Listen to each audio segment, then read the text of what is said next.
ఓం నమ శివాయ. Welcome to Sita Sharma success మంత్రం. గ్రహ బాధలు, ఈతి బాధలు, ఎన్నో బాధలు, ఆర్థిక ఇబ్బందులు, వివాహం లేట్ అవుతుంది అన్న వాళ్ళు చాలా మంది ఉంటూ ఉంటారండి. ప్రతి ఒక్క ఇంట్లో ఏదో ఒక సమస్య ఉంటుంది. సమస్య లేని ఇల్లే ఉండదండి.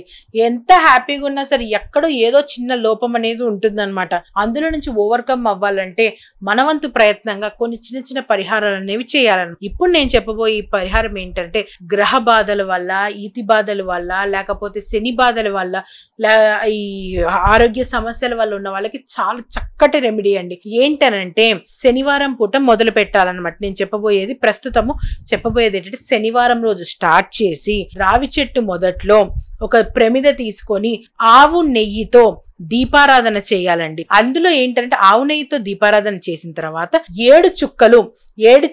7 డ్రాప్స్ తేనె వేయాలి. అందులో తేనె అనేది వేసి దాంట్లో మీరు దీపారాధన అప్పుడు చేయాలి. 7 డ్రాప్స్ తేనె వేసిన తర్వాత దీపారాధన అనేది చేసి 11 ప్రదక్షిణాలు రావి చెట్టుకు 11 ప్రదక్షిణాలు చేసి దండం పెట్టుకోవాలన్నమాట. మీకు ఎటువంటి సమస్యలు ఉన్నా సరే తొలగిపోవాలి, అన్నీ కూడా దండం పెట్టుకొని ఆ దీపారాధన చూపించి దండం పెట్టుకోండి. ఇలా ఏంటంటే శనివారంతో స్టార్ట్ చేసి శనివారంతో ఎండ్ చేయాలి. ఈ ఆడవాళ్ళే గనక ఏంటంటే చాలా ప్రాబ్లమ్స్ అనేవి ఉంటూ ఉంటాయి కదా, వాళ్ళన్నీ చూసుకొని ఒక 1 వీక్ అనమాట.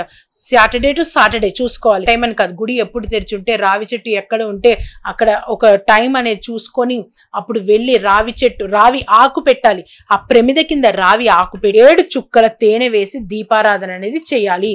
కూడా ఇలా చేయడం వల్ల ప్రతి ఒక్కరికి కూడా హ్యాపీగా ఉంటుంది.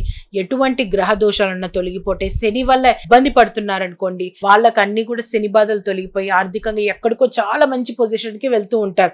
ఈ 1 వీక్ లోపల ఒక మంచి గుడ్ న్యూస్ అనేది కూడా మీరు అదే వస్తుందన్నమాట. ఏదైనా ఎటువంటి గుడ్ న్యూస్ అయినానండి, గుడ్ న్యూస్ ఎంత చిన్నప్పుడైనా సరేనండి, ఏంటనంటే మనకి ఆ సొల్యూషన్ అనేది లభిస్తుంది, మంచి పొజిషన్ కి అనేది వెళ్తూ ఉంటారు. ఈ వీడియో కనుక మీకు నచ్చినట్లయితే షేర్ చేయండి, సబ్స్క్రైబ్ చేయండి. సీతాశ్రమ సక్సెస్ మంత్రం.